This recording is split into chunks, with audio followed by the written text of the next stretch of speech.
Bienvenue sur DMG TV, les histoires mystiques. Tu es nouveau sur la page, n'oublie pas de t'abonner, de laisser un commentaire, de liker et de partager. Tu veux raconter une histoire? Il y a un numéro WhatsApp à l'écran là, c'est le plus 237 655 81 90 17. Envoie ton histoire par note vocale et puis on va jouer ça ici. On va écouter aujourd'hui 10 histoires mystiques du numéro WhatsApp là, parce que là-bas les gens sont un peu plus free de parler librement et de se confesser. Et je rappelle ici qu'on n'est pas là pour juger. On n'est pas là pour juger parce que ce qu'on fait, c'est pour sensibiliser. Et ceux qui témoignent, c'est dans le but d'apporter un plus à l'émission. Donc, écoutez l'histoire, même si qu'est-ce qui s'est passé, surtout, je vais préciser comme ça aujourd'hui parce que voilà, même qu'est-ce qui s'est passé dans l'histoire, on n'est pas là pour juger. On n'est pas Dieu, on est juste là pour écouter. Ça peut choquer certains, mais voilà. Derrière ça, tu prends ton enseignement et tu voilà. Si tu prends ton enseignement, tu écoutez attentivement s'il vous plaît. On va commencer la première histoire. Laissez des likes s'il vous plaît, likez la vidéo, partagez, on fait ça pour sensibiliser. Donc plus il y aura de likes, plus il y aura de vues, plus il y aura du monde, plus il y aura des gens qui sont au courant de la chose et on aura plus d'histoires, on aura plus de gens éveillés. Donc c'est un peu ça le projet. On va commencer première histoire. Bonjour tout le monde, bonjour à la communauté DMG. Déjà mon histoire ne va pas être longue, je vais être bref. J'habitais dans l'ouest du pays, je suis camerounaise, j'habitais dans l'ouest du pays à cette époque-là. J'avais une copine avec laquelle on aimait sortir constamment parce qu'elle avait un petit ami bien placé là qui l'amenait constamment boire. Mais il l'amenait pas partout, il avait les coins précis où il l'amenait. Et déjà, dans notre village, ce coin-là était considéré comme un coin où ceux qui y vont sont des personnes compliquées. Déjà, je me disais que c'était la rumeur. Chaque fois qu'on y allait, il y avait toujours les gens bizarres. Et c'est pas tout le monde aussi qui venait là-bas. C'est pas tout le monde qui venait là-bas. Il y avait une catégorie de personnes qui y allaient. Et c'est pas tout le monde qui était aussi la bienvenue dans ces coins-là. On sortait constamment, chaque soir on sortait, on allait boire. Seulement les soirs où je devais travailler. Parce que je travaillais à cette époque-là 3 jours et je me reposais 3 jours. Chaque fois qu'on allait boire, j'étais toujours seule parce qu'à cette époque-là, je n'avais pas de petite amie, j'étais toujours seule. Du coup, le gars de ma copine me dit, mais toi, tu es toujours seule, tu n'as pas de gars, tu n'as pas de petite amie. J'ai dit non. Pour le moment, je n'ai pas de gars. Il me dit, tu n'as pas de dragueur. Je dis que si, j'ai des dragueurs, mais je ne suis pas vraiment intéressée. Il dit, ok. Chaque fois qu'on allait boire là-bas, il me posait toujours la question à savoir. J'ai dit non, j'ai pas de dragueur. Un jour, ma copine me dit, gars, si tu vois un gars ici qui te plaît, tu me dis, je dis à mon gars, c'est qu'il est sûr, on va vous placer ensemble. J'ai dit non, je ne gère pas le genre là. Moi, j'aime être autrement. Donc du coup, les dragueurs n'étaient pas trop mon truc. Et j'avais aussi, à cette époque-là, j'avais une qualité d'homme là que je préférais. Et j'étais pas trop avec tout le monde. Voilà, un soir, nous sommes là, nous sommes en train de boire. Un gars arrive. Net mon goût de gars alors, comme j'aime souvent dire, net mon goût. Quand je regarde le gars, je dis waouh, ça c'est un homme ça.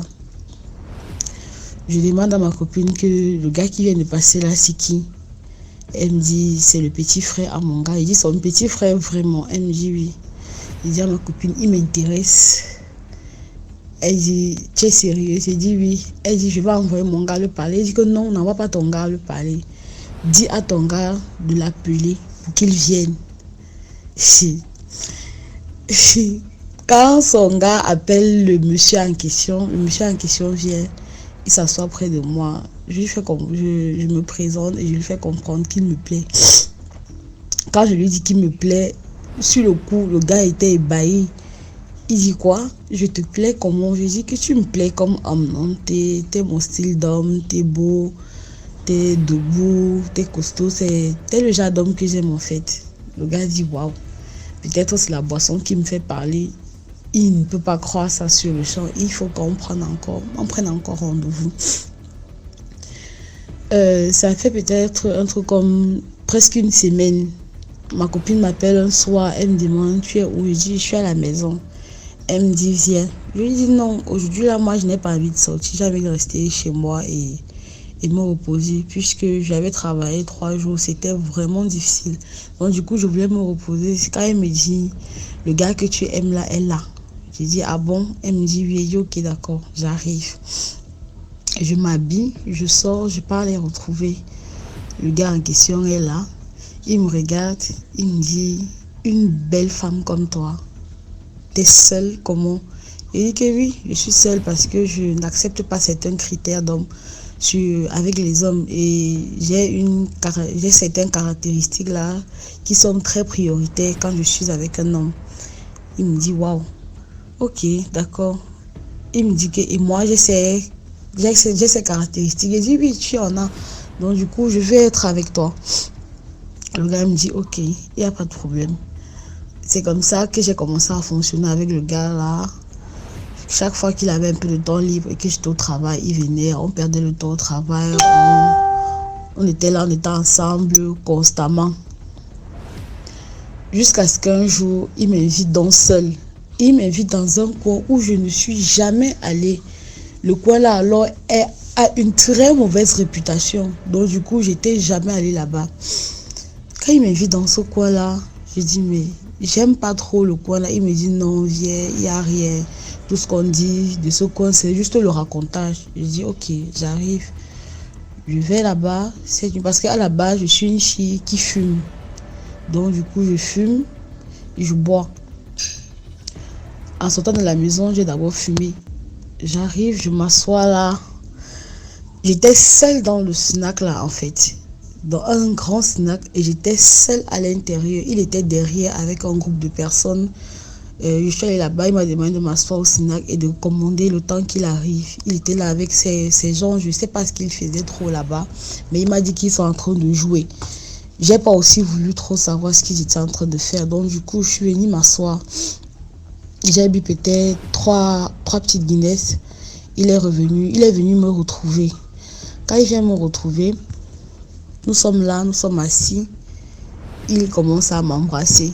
Peut-être un truc comme 1 mois et demi quand on sort ensemble. Il commence à m'embrasser et je me laisse faire. Après, il me dit, j'ai envie de toi. Je dis, il n'y a pas de problème parce que moi aussi j'ai envie de toi. Je partais déjà à un truc comme peut-être 6 mois sans homme, sans faire l'amour. Donc du coup, j'ai dit, bon, je ne perds rien. Du coup, on va jusqu'à l'hôtel. On arrive à l'hôtel. Je lui dis, protège-toi. Il me dit, ok. Il se protège. On fait l'amour, normalement, comme ça. Et il était protégé. Il se lève, il me dit, il descend en bas, vérifier son véhicule. Parce qu'il avait mal garé quand on entrait, parce qu'il n'y avait pas assez d'espace pour bien garer.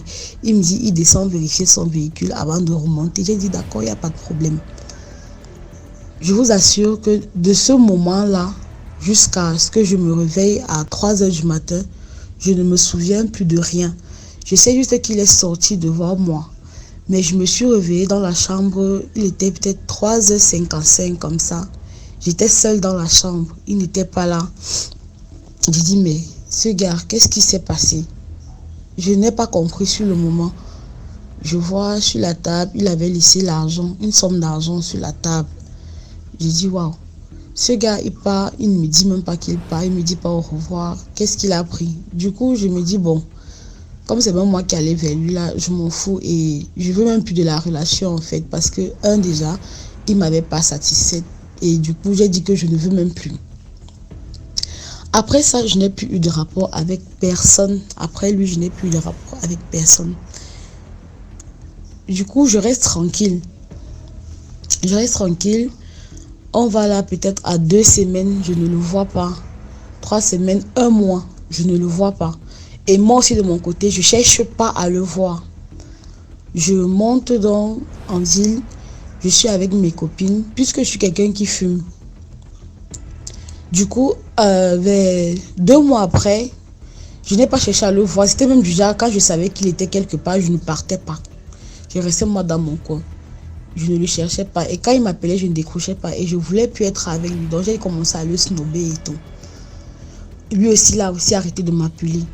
2 mois plus tard, 3 mois plus tard, je me rends compte que j'ai pas vu mes règles. Je dis mais... Et quand je me rends compte que je n'ai pas eu mes règles, je me dis juste que bon, c'est normal parce que ça m'arrivait de temps à autre. Parce que j'avais mis les implants. Donc de temps à autre, j'avais l'absence des règles. Donc du coup, ça ne me dérangeait pas.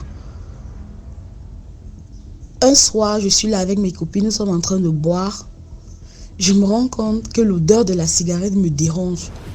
Ça me dérange tellement à un point où j'ai dit mais pourquoi? Et parce qu'après lui là, je n'ai plus eu de rapport avec personne. Et j'étais là, je me considérais toujours sans petite amie. Peut-être quand je vais sortir, je sors avec mes copines, on boit et tout, puis je rentre chez moi.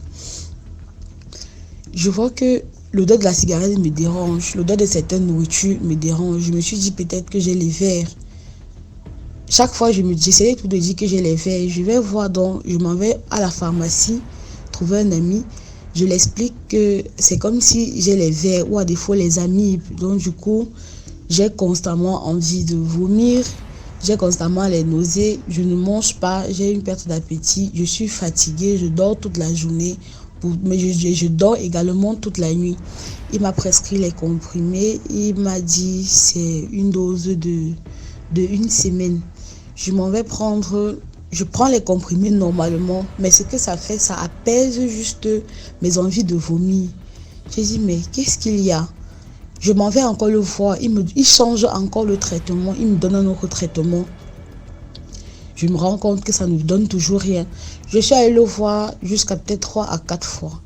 La 5e fois, quand je vais le voir, il me dit, gars, toi, tu ne trouves pas que ta maladie est ailleurs? Je dis, ailleurs comment? Il me donne un test de grossesse. Je dis, tu ne peux pas me donner un test de grossesse? Il me dit, gars, essaye quand même. Prends le test de grossesse. Fais le test. Je ne te demande pas de payer le test de grossesse. Va juste faire le test de grossesse et tu vas me donner le résultat. Si c'est négatif, là, je vais t'envoyer voir un spécialiste. Mais si c'est positif, gars, c'est que tu es enceinte parce que tu as tous les symptômes d'une femme enceinte. Je dis, gars, ça fait 3 mois que je n'ai pas eu de rapport sexuel. Le dernier rapport que j'ai eu date de 3 mois. Ça fait 3 mois que je n'ai pas eu de rapport sexuel. Tu ne peux pas me dire que je suis enceinte maintenant. Il dit, essaye, tu ne perds rien. Je vais à la maison, je fais le test. Ça n'a même pas fait 1 minute, ça m'a affiché positif, je ne comprenais rien. J'ai dit, comment je peux être enceinte? J'ai pas eu de rapport sexuel. Comment je peux être enceinte? Et le dernier rapport que j'ai eu avec ce gars, il était protégé. J'étais ébahie, j'étais stressée. Donc j'ai commencé à paniquer. Le même soir, le gars m'appelle. Quand je décroche, il me dit, tu es où? Je lui dis, je suis à Yaoundé. Pourtant, j'étais dans la même ville que lui. Il me dit, tu es à Yaoundé, comment? J'ai dit, je suis à Yaoundé. Il me dit, pourquoi ta voix est comme ça? Je lui dis, je ne me sens pas bien. La première question qu'il me pose est, tu es enceinte? Je lui dis, quoi? Il me demande, tu es enceinte? J'ai dit, c'est quoi cette histoire? Je suis enceinte, même si je suis enceinte, tu penses que tu peux être le père? Du coup, comme ça, il commence à rire au téléphone. Je lui dis, pardon, après, je suis en train de travailler. Donc du coup, je prends rendez-vous pour faire l'échographie. Parce que quand ça affiché comme ça, je ne suis pas allée directement voir un médecin. J'ai d'abord voulu faire l'échographie pour voir depuis combien de temps je suis enceinte. Quand je m'en vais faire l'échographie, ça tombe net le jour où j'ai fait l'amour avec ce gars. J'étais stupéfaite. J'ai dit, Seigneur, comment j'ai pu faire un truc comme ça? Mais on a fait l'amour avec protection. Qu'est-ce qui s'est passé? Comment c'est arrivé? Je ne comprenais pas vraiment ce qui s'était passé. Quand je vais faire l'échographie, je rentre. Il m'appelle encore. Il me dit, c'est comment? Je lui dis, ça va. Il me dit, je veux te voir. Je lui dis, je suis à Douala. Il me dit, tu joues avec moi? Il dit, je suis à Douala. Il me dit, je veux te voir. Il dit que je suis à Douala. Je fais comment? Il me dit, ok, puisque tu es à Douala, je vais arriver donc à Douala demain. Je veux te voir. Je lui ai dit, si tu arrives à Douala, je ne pense pas que je serai disponible. Donc, du coup, ne viens pas. Il rit encore. Un genre de rire narquois, là, comme ça. J'ai dit, ok, je reste donc tranquille. Ça passe. Maintenant, je prends rendez-vous à l'hôpital. Je vais à l'hôpital. Je rencontre un ami médecin parce que c'est lui qui soignait ma grand-mère, ma mère et tout.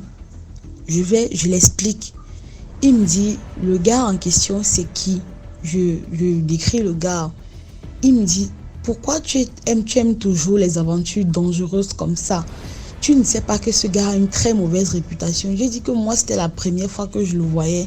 Déjà que quand je sors, même, je ne prête pas attention aux gens parce que quand je sors, je ne regarde même pas qui est là, qui n'est pas là. Je vais boire mes bières, je danse et puis je rentre. Donc, du coup, je ne le connais pas. Il me dit, ce gars a une très mauvaise réputation. Tout le monde dit qu'il est sorcier et tout. Comment tu as pu faire un truc pareil? Je lui ai dit que même quand on a eu le rapport ensemble, c'était protégé. Il me dit, tu es sûr que c'était protégé? Je dis que c'est moi qui ai enfilé. Et c'est devant moi qu'il a enlevé. Il est allé se nettoyer. Il a enlevé la protection devant moi pour aller se nettoyer. Après ça, je suis tombée dans un sommeil comateux. DMG, quand je te dis un sommeil comateux, c'est que même si c'était le genre qu'on me portait, mon pâté me balançait dans une rue, je ne devais même pas me réveiller. Et je ne sais pas ce qui s'est passé quand il allait peut-être arranger, bien garer son véhicule et il est revenu. Donc je ne sais pas s'il est même revenu, je ne sais pas. Je n'ai même pas la moindre idée. Du coup, le médecin là me dit, tu comptes faire quoi de l'enfant? Je lui dis, moi je ne veux pas garder cet enfant parce que je ne veux pas avoir de lien avec cet homme. Déjà, c'était un homme marié. Et du coup, je n'étais pas prête à avoir un autre enfant à ce moment-là. Il me dit, mais on parle quand même d'une grossesse de 3 mois et demi. J'ai dit, c'est pas mon problème. Il faut qu'on trouve un moyen pour enlever ça. Cette nuit-là, je rentre, je suis couchée chez moi. Un léger sommeil me prend. Dans le léger sommeil, le gars vient.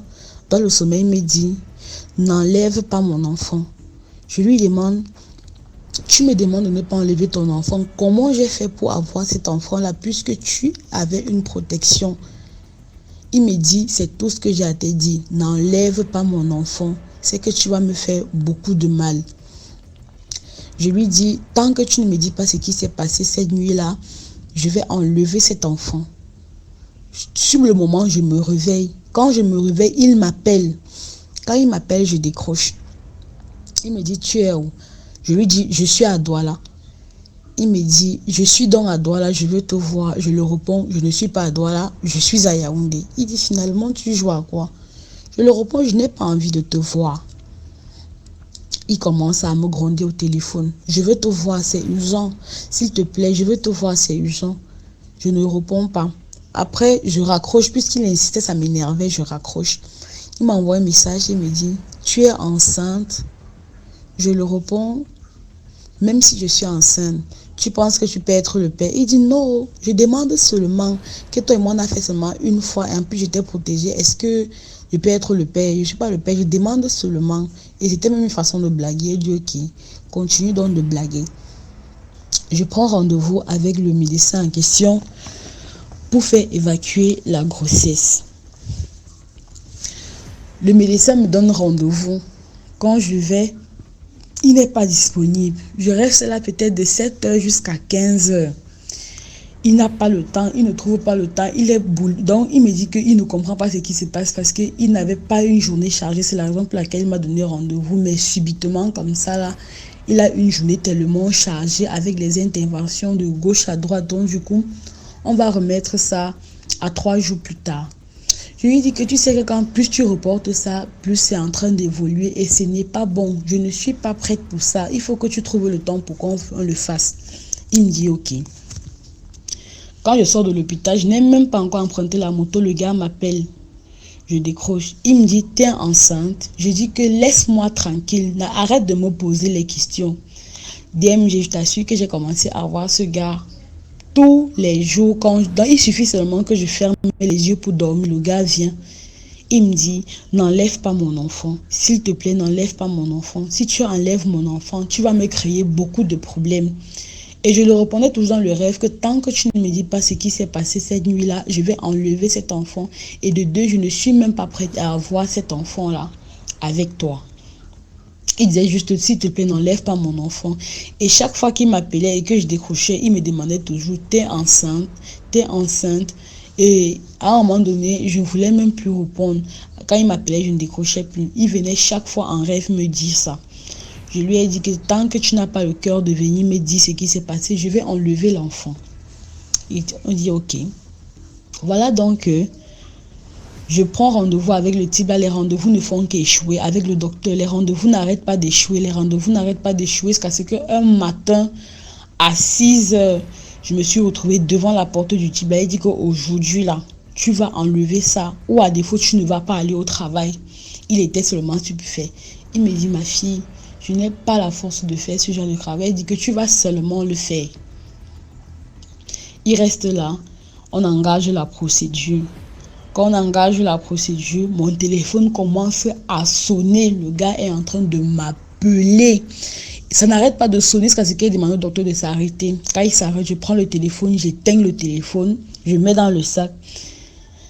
Du coup, ça a pris plus de temps que prévu. C'était tellement compliqué que le type avait même peur que quelque chose pouvait m'arriver par la suite. Il dit que ça va aller. Je sais sur quoi je compte. Quand ça s'est passé, jusqu'à ce qu'il est arrivé, je sors de chez lui, je rentre chez moi. Après tout ce qui s'est passé, la nuit, je me couche, je dors. Le gars vient dans le rêve avec le sang qui sort de son anus, le sang sortant de son anus. Il me dit, tu m'as tué. Tu sais que tu m'as tué seulement. Les gars là vont me faire ça, Dieu, à cause du geste que tu as posé là. J'ai dit quoi? T'es malade? T'avais mis quoi dans mon ventre? T'es sûr que c'était un enfant? Il me dit, tu m'as tué. Tu n'aurais pas dû faire ça. Je t'aurais donné tout ce que tu veux. J'ai dit que moi, j'ai pas besoin de ce que tu me donnes puisque moi, j'ai un travail. Donc du coup, fiche-moi le camp. Ça n'a même pas fait quelques temps. Les nouvelles me rapportent qu'il est gravement malade et on ne sait pas de quoi est-ce qu'il souffre. La maison qu'il était en train de construire dans son village s'est écroulée. Il dit que ça s'est écroulé comme ça. Là, on n'a pas compris ce qui s'est passé. La maison s'est écroulée brusquement comme ça. Une maison qu'on venait de construire, on n'avait même pas encore achevé les travaux. Sa boutique a pris feu bizarrement comme ça. Et il n'y a que sa boutique qui avait pris feu. Il n'arrêtait pas de venir dans mes rêves. Chaque fois, il pleurait. Il avait toujours le sang qui sortait de son anus. Il me disait, tu m'as tué. Pourquoi tu m'as fait ça? Je ne voulais pas te faire du mal. Je voulais juste cet enfant-là. J'ai dit que non. Je ne sais même pas si ce que tu as mis dans mon ventre était un enfant. Donc, du coup, laisse-moi tranquille. Ne reviens plus me voir. Et il ne m'a plus jamais appelé après ça. Je ne le voyais que dans mes rêves, uniquement dans les rêves. Quand je me couche pour dormir là, c'est où je vais le voir. Donc du coup, après ça, j'ai même coupé les liens avec lui. Quand j'ai coupé les liens avec lui, c'est ma copine qui me rapporte que sa vie est devenue bizarre. Il a les problèmes, il marche, il est comme un fou. Je lui ai dit que gars, c'est ton problème là, c'est votre problème là-bas. Elle me demande qu'est-ce qui s'est passé entre vous. Parce qu'il suffit seulement que nous sommes assis là et que quelqu'un prononce ton nom, il devient comme malade. J'ai dit que je m'en fous. Il ne s'est rien passé entre nous. Nous sommes allés un soir, on a voulu essayer, ça n'a pas marché. Et bon, du coup, on a coupé les ponts là comme ça. Et je n'avais raconté l'histoire à personne. C'est comme ça une petite histoire qui m'est arrivée comme ça là. Comme quoi, on ne connaît pas qui est qui. C'est tout ce que j'avais à dire. Bonne soirée à vous. Voilà. Merci beaucoup pour l'histoire et pour le courage. Je vous laisse dire ce que vous pensez en commentaire. Mon commentaire, et je garde ça pour la prochaine histoire. Voilà, laissez des likes s'il vous plaît, partagez la vidéo et donnez la force à ceux qui montrent à raconter les histoires là. Je sais, c'est pas facile pour certains, d'autres sont encore le bruit maintenant, mais entre-temps, on continue. Il faut encourager plus de personnes à monter, c'est important. Deuxième histoire. Donc aussi, là, me dépasse. Il y a des gens, donc vont dire ici, là, il y a des gens qui se rappellent ce qu'ils faisaient à 4 ans, ou bien à 5 ans, ou bien à 3 ans même. Ce que toi, tu n'as pas de cerveau, tu penses seulement au truc de la nourriture et tu oublies les trucs. Tu ne veux pas venir. Donc, écoutez attentivement, s'il vous plaît. Bonjour DMG, j'espère que tu vas bien. À toutes les personnes qui nous suivent, je vous invite à vous abonner, à liker, à commenter et surtout à partager. On doit élargir la communauté. Voilà, l'histoire que je m'apprête à raconter, c'est la mienne. Je vais essayer d'être concise, précise pour éviter de tirer en longueur. Voilà, quand j'avais entre 5 ou 6 ans, Je dormais. Et ce soir-là, j'ai entendu une personne m'appeler et la personne avait la voix de ma grande cousine. Elle avait 16 ans de plus que moi, voire 17 ans. Elle m'a appelé et j'ai répondu. En me réveillant, au petit matin, je dis à ma mère que non, j'ai entendu tel m'appeler. Elle dit, tu as répondu? J'ai dit oui, j'ai répondu. Elle dit, ah non, il ne fallait pas. Mais moi, je ne savais pas, j'étais enfant. Après, les jours qui suivaient, on m'avait frappé. Je crois que j'avais fait une bêtise, un truc comme ça. On m'avait frappé. Je suis partie dormir. Je suis partie faire une petite sieste. En me réveillant, je commençais à me toucher. Donc, je me suis masturbée. J'ai peut-être 6 ans, ou trop 6 ans. Je commence à me masturber. Donc, après avoir fait l'acte, je me pose la question, ah, qu'est-ce que j'ai à peine de faire là? C'est quoi ça? Mais je n'ai rien dit à personne. Les jours se sont défilés, plus des années. Je suis partie à Lambaréné, je crois que j'avais 8 ans. Là-bas, j'ai rencontré une amie qui avait à peu près mon âge. On était partis se laver une fois là. On s'était touchés, on s'était caressés, voilà. Pas de pénétration, non. On ne connaissait pas ça, mais on s'est touchés, genre, on se frottait, voilà. Mais je ne disais toujours rien. Et j'ai grandi avec, je le faisais tout le temps, je me masturbais tout le temps. J'ai grandi avec jusqu'à mes 18 ans, 19 ans. Quand j'ai passé le baccalauréat, mon année de terminale, j'ai dit, ah Père éternel, voilà, j'avais 6 ans, j'ai commencé à faire ce genre de choses. Jusqu'à présent, Père, jusqu'à quand? Parce que j'ai constaté qu'il y avait même les couches de nuit, j'avais les maris de nuit. Et j'ai vécu une situation qui faisait en sorte que je n'étais pas vraiment... Je n'aimais pas vraiment trop les garçons, tu vois. Je n'aimais pas trop les garçons. Et je n'étais pas aussi attirée par les femmes. Donc les hommes me dégoûtaient, en fait. Les hommes me dégoûtaient.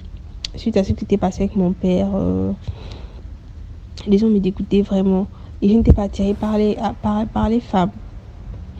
Donc, mon année de terminale, j'ai dit, ah Père, non, cette situation-là, je veux qu'elle cesse maintenant. J'ai dit, Père, je ne vais plus recommencer à me toucher. Et après, j'étais parfois tentée, mais je ne replongeais plus dans ce péché-là. Je voulais vraiment laisser ça derrière moi. Et j'ai réussi, j'ai fait toute l'année comme ça, je ne me touchais pas, rien. Quand l'année s'est achevée, nous sommes partis en Tome, passer, vu que j'étais à Congo, nous sommes partis en Tome, passer le bac, les épreuves écrites et autres. Nous sommes partis à Congo et à Tome, et là-bas, j'ai vécu une situation là. Je dormais, vu qu'on était à l'internat, je dormais et je partageais cette chambre-là avec 5 autres filles. En dormant comme ça, je ne dormais même pas. Ce jour-là, je révisais. Après réviser, je regardais un film sur YouTube avec mon téléphone. En me réveillant, en regardant le film, tout d'un coup, je baisse le téléphone. Je pose le téléphone sur le lit. Et je sens la présence d'une femme. Et je suis prise d'une paralysie de sommeil. J'essaye de bouger, parler, rien, alerter les autres, je ne pouvais pas. C'est comme je réussis à dire, au nom de Jésus, au fond de moi, que je suis sortie de cette paralysie-là. J'ai alerté les autres. On a fait une petite prière là. J'ai expliqué ce que j'ai vu, mais pour elle, j'hallucinais. Voilà. Donc, peut-être quelques jours après, peut-être le lendemain, voire 2 jours, je suis partie accompagner ma copine à l'église. Et en allant, c'était peut-être un mercredi comme ça. En allant, quand je rentre dans l'église, quand c'était 19h, je rentre dans l'église, je m'assois. Sommeil, j'ai dormi. Ce jour-là à l'église, je n'ai jamais dormi comme ça.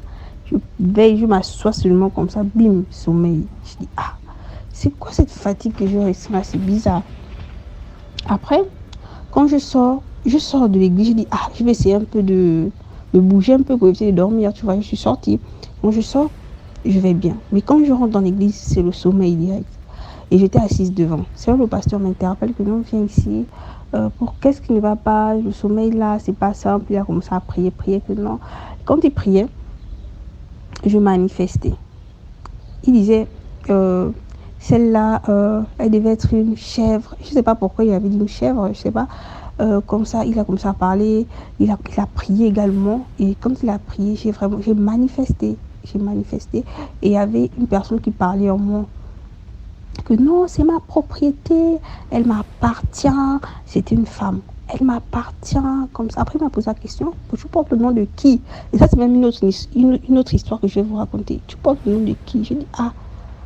Après la prière, j'ai dit, ah, je porte le nom de tel. Il a dit, ok, revenez vendredi. Parce que vendredi, il va avoir une veillée de prière. Nous sommes partis vendredi. Là-bas, c'était là. Le combat. Je suis sortie de cette veille-là, le matin à 6h, bien sale. J'avais porté un pantalon blanc.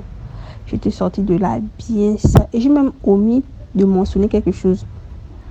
Une fois, j'étais partie à l'église, dans leur église toujours. Pendant l'adoration, il y avait un gars qui priait derrière. Quand il priait, en priant derrière là-bas, on écoutait la louange. Voilà. Bim, je tombe. Sans rien, personne ne m'a touché. On louait. Bon, il priait derrière là-bas. Moi, je tombe comme ça là. Après, j'ai pas fait 1 minute au sol. Je me suis réveillée. Et après ça, on a fait la veille de prière. J'ai manifesté. La personne me dit, oh, elle m'appartient. Je suis tombée malade. Même quand les épreuves avaient commencé, là, le premier jour, j'ai eu le palu. Le palu, je me sentais mal. Mais je suis quand même partie. J'ai composé. Et après là, les parents attendaient là-bas. Mon homonyme m'appelle. Puis non, pourquoi tu ne m'as pas appelé? Tu n'as pas besoin de rien. J'ai dit, ah non, on m'avait déjà donné tout ce que je voulais. On m'avait donné l'argent, j'avais les habits, j'avais tout. J'ai dit non, j'avais déjà tout ce que je voulais. Je ne voulais pas te déranger. Donc je suis descendue, j'avais maigri. J'avais maigri en fait, parce que c'était un combat. Et jusqu'à présent, je ne me suis plus jamais masturbée. Juste pour vous dire, en fait, que quand tu vis une situation, quand tu traverses une situation, tu es déjà assez grande ou tu es assez grand. C'est à toi de te lever. Tu dois te lever pour parler contre cette situation qui te perturbe. Parce que si tu ne le fais pas, personne ne viendra le faire à ta place. Parce que si je disais, ah, Seigneur Jésus, délivre-moi, je ne faisais pas d'effort. Je devais continuer comme ça. Et la masturbation, c'est un péché.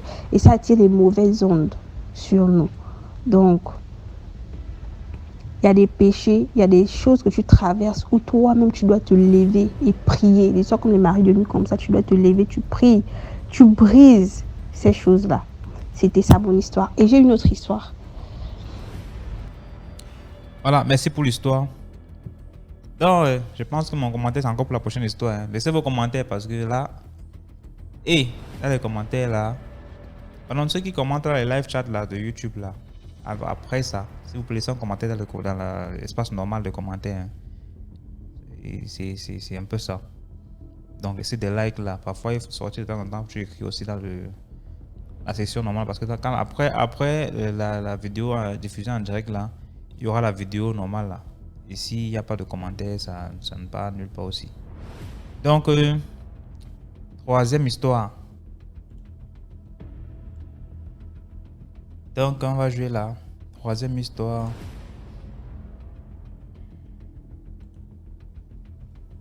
Bonsoir DMG. Moi j'ai une petite histoire que je vais raconter. J'en ai tellement d'histoires mystiques que je vais raconter. Là, il s'agit de moi personnellement. Je vais raconter celle-ci même, elle me concerne directement. Tellement d'histoires, même dans ma vie. Tellement d'histoires DMG. Donc, je vais commencer par raconter celle-ci. Bon, celle-ci, alors, on parle d'une histoire d'argent. Une femme, bon, je vais commencer d'abord par moi. Il fut un temps, j'étais à Yaoundé. Mais la vie ne donnait pas, mon frère. Je reste comme ça, je vais faire ceci, rien, je vais faire cela, rien. Voilà ma cousine qui m'appelle, qu'elle m'appelle comme ça. Elle me dit que ma soeur, c'est comme elle lui que je suis là, non, mais la vie ne donne pas. Elle me dit comment, pourtant il y a une femme qui fait les prêts d'argent ici, les peu et tout. Tu prêtes 50 000, tu as 2 000 d'intérêt que tu rembourses par semaine. Au départ, elle lui dit d'abord que Emma, les histoires de prêts d'argent là, moi je ne suis pas là. Les intérêts, je ne suis pas là. Je ne veux pas voir. Le mieux, je souffre comme elle souffre là. Elle me dit qu'en tout cas, moi j'ai apprêté 50 000 là-bas. C'est elle qui m'a sorti de la situation. Donc maintenant, je tourne avec mon mari. On va même encore repartir là-bas. Il va encore nous prêter même 150 000. Elle dit qu'en tout cas, il faut partir. Je reste comme ça. Ah, c'est comme si on m'injectait seulement les problèmes. Un jour, même, je prends comme mon téléphone, j'appelle ma cousine, je lui demande tu dis que la femme n'était pas où? Elle me dit que on se voit. À l'époque, là, la femme là, habitait vers Mvan. Retrouve-moi en van, on va partir là-bas. Elle dit ok, il n'y a pas de souci. Quand on arrive, on voit la femme. La femme sortait de l'Europe. Selon elle, elle est venue aider les femmes qui souffrent et tout et tout. Elle dit que l'Afrique souffre, il y a trop les femmes qui souffrent en Afrique. Elle dit que nous sommes venus pour le près de 50 000 parce que moi je vais tourner. Je me demande si je fais le commerce. Elle dit oui, je fais le commerce, mais pour le moment là, je n'ai pas le capital. Parce que tout le capital, les gens avaient prêté les choses, je n'avais même pas les remboursements. Après, elle commence à causer avec nous, elle nous donne à manger, elle nous donne à boire. Elle dit directement que non, là c'est là même. Elle veut même les gens avec qui travailler et tout. Il n'y a pas de souci. Si c'est même pour le travail, nous on peut même travailler. Si c'est pour le travail, ok, il n'y a pas de souci. Si vous voulez même travailler, bête, vous commencez le travail. Là, moi je vais vous donner l'argent, vous commencez à prêter aux femmes du marché. Je dis, ok. Comme c'est comme ça, il n'y a pas de souci, nous on va donc faire cela. C'est comme ça qu'elle nous remet d'abord 20 000 l'argent de taxi. Elle dit, ma soeur, on vient seulement voir la femme, elle nous remet 20 000 l'argent de taxi. Elle prend encore 10 000. Elle nous donne dans l'acheter les fournitures, les calculatrices et tout. Je vois d'abord, elle dit, la femme si sort doit avec l'argent comme ça. C'est malin de taxi 20 000. En tout cas, je prends l'argent. DMG te dit, on part à Mokolo, on achète les choses, on revient encore lui montrer. Il dit, ça c'est bien ça. N'est-ce pas? Comme elle travaillait avec un gars à Bamenda aussi, elle dit qu'elle va commencer par nous donner 500 000. Et je suis étonnée. 500 000 chacune. N'est-ce pas? On signe, on dit que oui, il n'y a pas de souci. On prend les 500 000 ici. On passe sur le marché, on vend l'argent, les femmes prêtent l'argent. 500 000, tu donnes l'intérêt de un truc comme 12 000 par semaine. Hein? Non, un truc, oui, comme 12 000 par semaine qu'on devait lui donner. Un truc comme ça, ou bien 36 000, je ne sais pas, il ne me rappelle plus trop. Parce que quand même 50 000 donnait 2 000. Et quand tu prenais 100 000, c'était un truc comme ça, voilà. Maintenant, on prend l'argent, on part au marché, on lui dit que les femmes ont tout prêté. Elle dit que non, si vous avez encore besoin, on dit que oui, on a encore besoin d'argent, on va prêter aux femmes. Et soit on prête, le total fait maintenant 1 million. Et je suis couché comme ça, il dit qu'il doit 1 million à une femme dehors. C'est pas moi. Je suis allé prendre pour prêter. Maintenant, pour rembourser l'argent-ci, parce qu'il fallait rembourser tout le capital après 1 mois et reprêter encore. Donc, par semaine, il fallait faire les versements. Et après 1 mois, il fallait récupérer tout l'argent dehors et aller lui reverser cet argent. C'était un film qui n'était pas possible pour récupérer d'abord les 1 million dehors là, pour que les femmes remboursent même les 50 000 après avoir utilisé. N'est-ce pas? On fait le plan. Je donne d'abord ce que j'ai à ma soeur, pas versé. Quand elle revient, peut-être encore, elle vient encore me donner pas versé comme ça. Bref, je vais pas rentrer dans les détails parce que c'est trop long. On reprête encore l'argent après la deuxième. On reprête encore l'argent. Le tout, c'est on donne 2,5 millions. 2,5 millions. Je dis, ma frère, ça, je dis que l'argent, c'est ça quelque chose. L'argent, c'est ça quelque chose. Je dis à ma soeur que l'argent, c'est la femme, ce n'est pas ça. Un argent facile comme ça à donner. Comme ça. Je dis, ma soeur me dit qu'en tout cas, c'est Dieu qui a envoyé. Je dis non. Elle me dit, je dormais, mais je ne dormais pas. Un 24 décembre, que tout le monde est dans les ambiances. Ma soeur me dit que fêter, dit qu'elle ne peut pas fêter. La femme, ce n'est pas bien. Je dormais à l'église. Je priais. Je suis partie au sanctuaire Marie, elle commençait à prier le crantin. Je priais. C'est comme ça qu'elle me décide, donc après toutes les fêtes là, décembre 2016, elle me décide donc de dire, comme c'est comme ça, le premier mois, je n'ai pas fait, le 31, je n'ai pas fêté, le 24, je n'ai pas fêté, le 25 non plus, j'étais seulement à l'église. Il faut que moi aussi, j'essaie un peu de me distraire. Je suis sortie le 2, je suis à la douane avec un ami. C'est comme ça que En dormant, j'ai fait un rêve. J'ai dit à ma sœur que j'ai fait un rêve. J'ai rêvé que nous sommes allés chez la femme là. Elle mangeait le rat. Quand on arrivait, elle se mariée avec nous. On dit que, ah, toi tu manges le rat, tu nous donnes les feuilles de manioc, comment? On dit que nous allons en bas du lit là-bas, vous allez voir les feuilles de manioc pour manger. Elle dit, comment nous on va manger les feuilles de manioc, toi tu manges le rat? Quand je pars en bas du lit, dans les rêves, quand je pars en bas du lit, je trouve le corps d'un enfant mort. Je sors, je trouve ma soeur au salon dans les rêves. Je dis que ma soeur, sortons de cette maison. La femme s'est tué un enfant dans sa chambre là-bas et un enfant mort en bas du lit. Après, elle me dit que, quand je lui demande que, mais l'enfant qui est mort en bas du lit là, on dit qu'on voit l'enfant en bas. Elle dit que, mais cet enfant était puni par le grand maître. Elle dit que, donc il y a les histoires des grands maîtres dans l'histoire, c'est le grand maître sort d'où, mon frère. Il dit à ma soeur que sortons de la maison ici. J'appelle ma soeur, lui raconte l'histoire, lui dit que maman, mets-toi en prière. Il y a une bombe qui nous arrive et t'assure quand moi je fais mes prières, je vois les choses. Elle me dit que toi aussi, je dis qu'en tout cas, restons tranquilles, on va voir la fin de ça. La femme là nous donne l'argent. C'est comme ça que je me décide, je pas à Douala. On m'appelle. Elle me dit que mon neveu, l'enfant de ma soeur, est tombé dans le coma. Elle dit l'enfant est tombé dans le coma, comment? On arrive à... Il y a un grand hôpital là, il y a ça. L'enfant était hospitalisé là-bas, dans le coma. Je dis, KMG, mon neveu l'a fait. Peut-être une 3 jours dans le coma, il est décédé. Viens voir les combats avec la femme-ci. Viens voir les combats avec la femme-ci. Je te dis. J'ancrais sur moi comme ça, je voyais l'esprit de la femme là, même dans les rêves, elle me persécutait. Je fais mon argent, je dis, tu m'as jamais remis de l'argent. Tu m'as jamais remis de l'argent, je ne te dois rien. Je refusais même. Tellement le combat était difficile. Je priais. Je priais.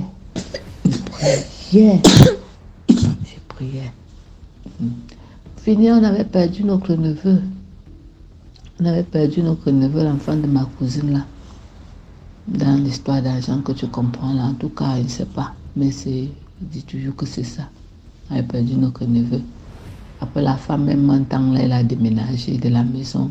On n'avait plus de ses grâces. Et elle m'avait insulté comment je suis voleuse et vole. Après, je pars me cacher dans la parole de Dieu. Je dis oui, c'est important. Vous venez aider parfois Dieu utilise les démons aussi pour nous aider. Parce que Dieu peut, il faut seulement être forte d'esprit. Ça, c'est aussi vrai parce que il y a les fois, tu te retrouves dans une situation, tu demandes que merde, je suis où? Mais il faut seulement être forte d'esprit. Avec cet argent-là, j'ai quand même essayé de prendre l'aventure. Ce que j'avais quand même récolté, parce que c'était pas facile à récolter. Beaucoup de femmes sont calées avec les argents. Je ne vous dis pas que tous les argents même étaient restés dehors. Les femmes ont fermé, les femmes ne vendaient plus. Tout le monde était rentré. Même le commerce, toutes les femmes avaient fermé les comptoirs. Donc l'argent était un argent sale. Pour ma petite histoire, alors, c'est pour dire que tout ce qui brille n'est pas or. Il faut faire très attention. Parce que l'argent, c'est un truc trop dangereux. Il faut savoir le prendre. Il faut toujours confier tout à Dieu. Même si Dieu a utilisé le diable pour te donner l'argent, tu vas profiter de l'argent là. Cet argent-là va t'aider peut-être de la situation à laquelle tu traverses. Quand tu es en prière avec Dieu, rien ne va t'arriver. Rien. Et ce l'argent ne provient pas de peut-être des hommes bien. L'argent provient des méchants. Oui, mais il faut seulement il faut seulement avoir l'esprit de Dieu en toi. Il faut être fort dans la prière. Même là, on travaille. Ce n'est pas tous nos patrons qui sont bien. Parfois, c'est les agents sales qui nous paient avec. Mais si tu ne pries pas, tu ne vas rien faire avec. Tu ne vas rien faire. Donc, c'était ça ma petite histoire. En tout cas, je reviendrai encore avec d'autres histoires. J'en ai tellement. Voilà. Merci beaucoup pour l'histoire. Donc, laissez vos commentaires. Likez la vidéo, s'il vous plaît. S'il vous plaît, likez la vidéo. On passe à la 4e histoire. 4e histoire. 4e histoire. Bonjour DMG. J'apprécie vraiment ton concept. Je vais raconter une petite histoire que j'ai connue personnellement. C'est pas une histoire de quelqu'un d'autre. Je vis à Brazzaville. En 2011, j'ai été affecté à Port-Noir. Et quand je suis parti à Port-Noir, je ne me connaissais pas vraiment avec les gens là-bas. La seule personne avec laquelle on s'asseyait souvent, c'était mon frère, qui était parti là-bas depuis 1998. J'avais l'habitude de traîner tard les nuits, comme je n'avais pas une femme à cette époque-là. Et parfois je prenais mes bières et je m'attrapais une fille avec laquelle on devait passer la nuit et je le faisais de façon récurrente. Une fois, j'avais un peu d'argent avec moi, je suis sorti pour aller prendre mon pot comme habituellement. J'ai vu passer une très très belle fille avec une taille du genre que j'apprécie. Et j'ai posé la question à un jeune garçon qui était à côté de moi, connais-tu cette fille-là? Il me dit laquelle est-ce? Moi j'essaie de montrer la fille et après il me dit laquelle? Celle qui a mis une robe rose? J'ai dit non, l'autre. On me dit mais je vois pas quelqu'un. Mais après, je ne me suis pas trop occupé de ça. J'étais obligé de me lever sur la fille. Quand je suis parti, la fille est partie un peu plus devant. Donc, on était à quelques pâtés de là où je prenais mon petit pot. On peut dire au moins 100 mètres ou 120 mètres, quelque chose comme ça. Je l'appelle, mademoiselle, excusez-moi, je vais vous parler. Elle s'arrête sans se retourner. Et moi, quand je me suis approché, je lui ai dit bonsoir madame. Elle se retourne, maintenant elle me regarde. Mais quand elle me regarde, j'ai senti que j'étais glacé. J'ai senti la chair de poule. Quand je l'ai regardée, elle avait un regard très profond. Ça m'a un peu démotivé, j'ai eu une présence d'esprit de l'éviter. J'ai dit non mais excuse-moi vraiment, j'ai pu voir quelqu'un d'autre et tout, excusez-moi pour cela. Et la fille me dit, elle m'appelle d'abord par mon nom et mon prénom. Monsieur un tel, pourquoi voulez-vous embêter les gens? Je lui ai dit, je vous ai présenté les excuses, je ne savais pas, je pensais que c'était quelqu'un d'autre. Elle m'a dit, tu mens. Et quand elle me parlait avec un ton très autoritaire. Et j'ai constaté que sa voix commençait à changer. Et j'étais obligé de garder mon flegme. Et en gardant mon flegme, elle insistait pour me dire, il faut que tu me dises ce pourquoi tu m'as appelé. Je lui ai dit, non, mais je vous ai confondu avec une personne. Mais quand je lui disais, ma voix tremblait. Elle me dit, il faudrait que vous me le dites. Pour la deuxième fois, je lui ai répondu, non, mais je vous ai confondu avec quelqu'un. Mais là, à ce moment-là, j'étais vraiment apeuré par sa présence, sa voix. C'est comme si elle dégageait une énergie qui m'empêchait de bien parler. Et quand je réitère cela, elle me pose cette même question-là pour la troisième fois. Quand elle me pose cette question-là pour la troisième fois, j'ai commencé à sentir comme des vertiges. Et puis, dans ma tête, je dis non, ne tombe pas, ne tombe pas, ne tombe pas. Après, un certain moment, elle me dit, parce que les gens avançaient vers nous, elle me dit, tu as de la chance. Tu as de la chance. Toi qui sors la nuit chercher les femmes, tu as vraiment de la chance. Et quand elle me dit ça, moi je suis resté groggy, un peu berlué. Et elle est partie. Et quand elle partait, je me suis rendu compte en la regardant qu'elle avait comme des sabots. Au lieu qu'elle puisse avoir des pieds ordinaires d'homme, j'ai constaté que ses pieds étaient comme les pieds d'un mouton. Et puis je suis resté là, un peu berlu pendant quelques temps. Et en essayant de la regarder de loin, je me suis rendu compte qu'elle a disparu comme ça. Et quand je suis reparti là où j'étais assis, j'ai même pas pu continuer ma bière. Je suis parti solder la facture et je me suis levé. Je suis parti à la maison. J'ai fait une forte fièvre. Le lendemain matin, je me suis réveillé. J'étais obligé d'appeler un cousin qui est un prêtre. Il va me demander d'appeler un autre prêtre qui était dans la même ville que moi, puisque lui n'était pas, il était au moins 800 km de là où j'étais, de Pont-Noir. Je vais aller voir ce prêtre orthodoxe, c'est là-bas qu'il va me faire des lavages, et après, je ne sentais plus cette fièvre-là. Et quand je suis revenu à la maison, j'ai juré que je n'allais plus draguer les femmes la nuit, et je ne le fais plus jamais dans ma vie. Merci. Merci beaucoup pour l'histoire, frère. Vraiment à éviter. Ok. On passe à la 5e histoire. Essayez de like, partager la vidéo, commenter.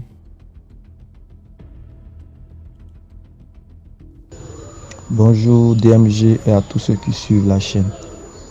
J'ai une histoire à vous raconter. Je suis chrétien céleste et dans le christianisme céleste, il y a des branches. Il y a les branches de la vision et il y a la branche de ceux qui sont non-voyants. Donc généralement, les visionnaires sont des gens qui ont la capacité de voir l'autre monde, de pouvoir sortir de leur corps. Donc, il m'arrivait comme ça de sortir de mon corps de temps à autre. Mais généralement, quand on sort, c'est pour protéger les gens qui sont non-voyants, qui viennent se réfugier dans l'église, de sorte que les gens qui ont de mauvaises intentions ne puissent pas la nuire. Donc nous sortons pour protéger, pour éloigner les mauvais esprits, les sorciers qui sortent de eux de leur corps, pour venir essayer de prendre l'âme des gens qui viennent se réfugier dans l'église du christianisme céleste. C'est comme ça, un jour, pendant que je sortais de mon corps, je me suis trompé de lieu d'atterrissage. Et je suis allé tomber, puisque au christianisme céleste, on s'habille en blanc. Donc dans le monde spirituel, quand on sort de notre corps, nous sommes toujours en blanc. Donc dans le monde spirituel, je me suis trompé de lieu. À défaut de me retrouver dans notre lieu de prière, je me suis retrouvé dans un autre camp, dans le camp des sorciers, si je peux dire ainsi. Et pendant que je me retrouve dans le camp des gens, je vois autour de moi, tout est rouge, les draps rouges, les draps noirs. Notons que pour sortir de ton corps, c'est à partir de 23h jusqu'à 2h, 3h du matin que cela est possible. Donc quand je me suis couché la veille, aux environs de minuit par là, je suis sorti. À défaut de me retrouver dans le camp de l'église, je me suis retrouvé quelque part dans un camp. Donc, au derrière autour de moi, je vois les draps rouges, les draps noirs. Et j'entends le bruit d'un oiseau dans mon oreille. Je me retourne, l'oiseau qui vient atterrir devant moi se transforme en une femme. Et la femme me pose la question de savoir qu'est-ce que je suis venu faire dans le camp. C'était ma première fois de me retrouver dans le camp de la sorcellerie, ou bien dans le camp de l'ennemi des gens de l'église christianisme céleste. Moi j'étais en blanc et elle était en rouge noir. Donc, je vous assure, elle m'a retenu captif dans le camp de la sorcellerie jusqu'à 9h. Il a fallu que un de mes frères de l'église vienne prier sur moi, verser de l'eau sur moi, pour que je sois libéré ou délivré de là-bas. Or, j'étais en général comme ça, quand on sort, après de 4h, ça signale, puis je reviens au moment, après 2h, je reviens en moi. Mais je suis resté captif. Et la dame là, en train de me questionner, m'a retenu captif. Pendant, je ne sais pas combien de temps, mais quand je suis revenu à la vie réelle, il était 9h. 9h. Puis c'était comme si j'étais complètement déboussolé. C'était un peu ça ma petite histoire. Vraiment, il y a des choses qui se font, qui existent vraiment.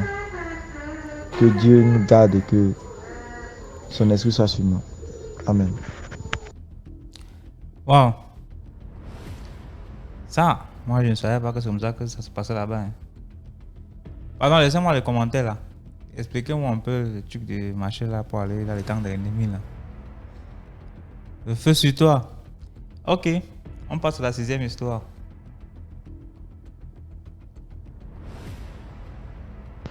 Bonjour DMG, excuse-moi pour le message que j'ai effacé, parce que quand il y a les enfants à côté, on n'arrive pas à faire quelque chose tranquille. Je voulais juste te raconter une histoire qui m'est arrivée quand j'étais très jeune. Je me suis mariée à l'âge de 20 ans. Et j'ai fait 11 ans de mariage, j'ai pas eu d'enfant. Après quelques temps, mon mari m'a quitté à cause de ça. Un jour, j'ai croisé une dame. Elle m'a dit que ma fille, tu as un problème, tu n'arrives pas à avoir d'enfant. Et moi, j'ai fait tous les hôpitaux, tout ce qu'il y a à faire, les massages, tout. Parce que comment, quand tu as un problème comme ça, il faut passer aux femmes âgées pour les massages, manger des trucs, on vous conseille. J'ai fait tout ce qu'on m'a conseillé, mais ça ne marchait pas. Et du coup, la dame, un jour, je l'ai croisée, elle m'a dit, parce que je ne sais pas comment elle a su tout ça, parce que c'est quelqu'un que je ne connais pas. Elle m'a dit, ma fille, fais attention à toi, parce que tu as une mauvaise habitude. Quand tu dors, tu as tendance à dormir toute nuit. Même s'il fait chaud, habille-toi. Ne te dis pas qu'il fait chaud, tu ne t'habilles pas. Parce que tu couches avec il y a des esprits qui couchent avec toi. Et toi, tu les vois, tu les sais. Mais peut-être tu prends pas tu prends ça à la légère. Et c'est une chose très, très sérieuse. Et du coup, quand la dame m'a raconté ça, je me suis dit, ah, c'est vrai. Parce que il y avait la plupart du temps que je dormais, même si j'ai mon mari à côté, il y a un monsieur, je vois que je couche avec quelqu'un devant mon mari. C'est comme des rêves, mais ce n'était pas des rêves, mais je n'osais pas parler. Quelqu'un qui venait, il est tout noir, tout grand, mais il n'a pas de tête. J'avais peur de dire ça parce qu'on allait dire que je suis folle, je sais pas ce qu'on on allait dire. Et du coup, j'ai jamais raconté ça à personne. Après, la dame m'a dit, c'est pour ça que tu t'arrives pas à concevoir. Fais attention quand tu dors. Il ne faut plus jamais dormir toute nuit. Habille-toi. Couvre-toi même le bas seulement. Essaie de te couvrir. Et depuis ce jour-là, j'ai arrêté de dormir toute nuit. 2 ans après, je me suis remariée. Le même mois que je suis entrée à mariage, j'ai tombé enceinte. Là, maintenant, j'ai 2 enfants. Alhamdoulilah. J'ai des enfants. C'était une question de rien du tout, une question de négligence. Et moi, j'ai fait tout ce que j'avais à faire pour savoir qu'est-ce qui se passe. Là, les hôpitaux, j'ai voyagé, j'ai fait tout ce que j'avais à faire. On m'a dit, non, tu n'as pas de souci, tu n'as pas de problème. Mais c'était à cause de ça, parce que je dormais nuit. Et moi, je ne dis pas que ça m'amusait de coucher avec ce monsieur. Mais je me disais, j'avais peur de raconter parce que je me disais, qu'est-ce que c'est exactement? Si je raconte ça, qu'est-ce qui va m'arriver? Et là, j'étais obligée de me taire jusqu'à ce que la dame m'a dit. J'ai commencé à m'habiller et avant d'aller au lit, je portais mes nuisettes, des trucs, des petits shorts, des choses comme ça. Et là, ça passait. Depuis, je ne l'ai jamais revu. Là, maintenant, j'ai des enfants.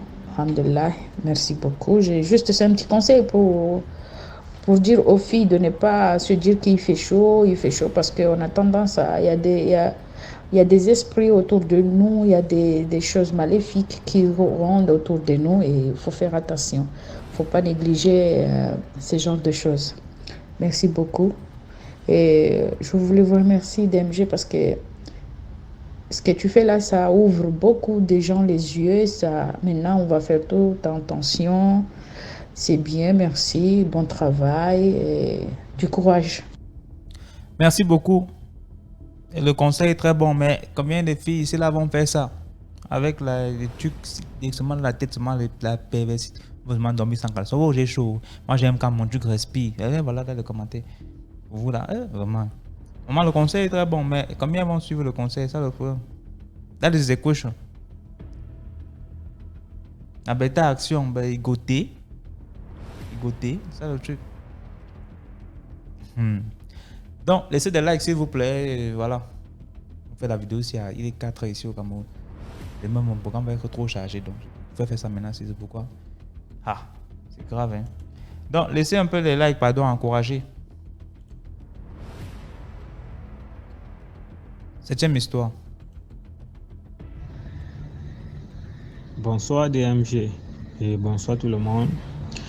J'ai ma petite histoire dont je vais vous raconter. C'est une histoire qui m'est arrivée il y a déjà 3 ans aujourd'hui. En 2019, quand j'ai eu mon bac, j'ai blanchi l'année pour pouvoir travailler plus d'argent. Comme je devais m'inscrire à un institut privé, donc ça me demandait beaucoup d'argent. C'est comme ça qu'après avoir blanchi l'année, j'ai commencé à faire le commerce ambulant. Bref, je vendais les arachides, bouillis, grillés et tout ça. Et pendant mon business, j'ai rencontré un grand frère qui faisait dans la brocante. Donc, il m'appelait, il me faisait la recette. Et quand moi, je voyais aussi un truc qui m'intéressait dans sa boutique, j'achetais petit à petit. C'est comme ça qu'on a gardé la relation et le lien. Un jour, en début de semaine, un lundi, je rencontre les gars qui faisaient dans les microfinances. Donc, ils m'ont donné une fiche. Ils ont essayé de m'expliquer que lorsque tu gardes ton argent, à plus de 10 jours, ça commence à produire les intérêts. Bon, c'est comme ça, donc j'ai pris la fiche. Et voilà, je continue à faire mon business. C'est comme ça que j'arrive aussi chez le grand frère qui m'a appelé d'abord pour me faire la recette. Et je lui ai montré la fiche et je lui ai fait comprendre que ça m'intéresse. Le microfinance m'intéresse, mais je ne sais pas si ça pourra donner parce que j'ai beaucoup entendu les sales rumeurs sur les gars de microfinance là. Bon, il m'a fait comprendre que ces gens ne sont pas bien. Parfois, tu gagnes l'argent, à un moment, il disparaît, tu perds aussi ton argent. Et voilà que lui-même a été victime une fois dans la ville de Yaoundé ici même. J'ai dit ok, ça va, il n'y a pas de problème. Je voulais juste me rassurer. Et il me fait comprendre que mais si je veux garder mon argent quelque part où ça va produire des intérêts, il va m'emmener dans un endroit où je veux garder mon argent en sécurité et tout. Donc, on a essayé d'échanger. Et j'ai essayé de lui demander que bon, comment ça se passe là-bas. Il me dit que qu'on va aller et je vais voir de me proposer comment ça se passe. Et que non, explique-moi un peu, donne-moi un peu. Et que non, qu'on y va et tu verras toi-même. Je dis ok, bon, comme c'est une manière de parler, c'est les causeries. Si je ne suis pas intéressé, on ne peut pas quand même dire ok. Mercredi, toujours dans la même semaine, il m'appelle, il me fait la recette, après il commence à me parler de cette histoire encore. Et je dis quoi par rapport à l'affaire dont il me parlait le lundi, que bon, je ne suis pas encore prêt, donc le moment viendra, on verra. Il me dit ok, il n'y a pas de problème. Maintenant, vendredi, j'arrive. Puisque je passe devant sa boutique tous les jours quand je vends. Il m'appelle, il me fait la recette encore et il commence encore avec l'histoire. Il me dit que est-ce que c'est possible que demain, on aille dans l'endroit où il m'a parlé. De ça, je dis que non. Demain, je vais vendre et c'est pas possible. Il me dit que non, je peux apprêter ma marchandise, je prends le taxi, je lui rejoins et on part, je vois comment ça se passe et je peux rentrer porter ma marchandise, aller vendre. Et que non, c'est impossible puisque je ne peux pas apprêter la marchandise, aller dans un encart dont je ne sais pas de quoi il s'agit là-bas et revenir vendre. Non, là, c'est impossible. Il me fait comprendre que bon, dimanche, alors comme je ne fais rien, est-ce que c'est possible? Je dis que bon, ok, il n'y a pas de problème dimanche. On s'est fixé les 16h. Et c'est comme ça que le dimanche matin à 6h, le gars m'appelle. Mais est-ce que je suis toujours d'accord par rapport au rendez-vous de 16h d'aujourd'hui? Il dit que oui. Je viendrai, il n'y a pas de problème. 9h, le gars m'appelle encore par rapport à ça. Je dis que gars, je serai là, il n'y a pas de problème. Maintenant, à 10h, je suis à l'église.